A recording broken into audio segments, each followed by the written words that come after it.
هتل کالیفرنیا درباره یک مکان نیست، درباره وسوسه‌ایه که نمیتونی بهش نبگی.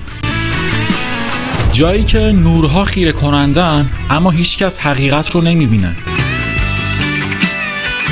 این فضا منو یاد عطری میندازه که برای دیده شدن ساخته نشده، بلکه برای به یاد موندن ساخته شده. شیرینی کنترل شده وانیل، گرمای هل و حسی که بین تجمل و تاریکی حرکت میکنه. اگر هتل کالیفرنیا یک عطر بود، نه بوی یک جاده بیابونی رو میداد و نه بوی یک هتل قدیمی.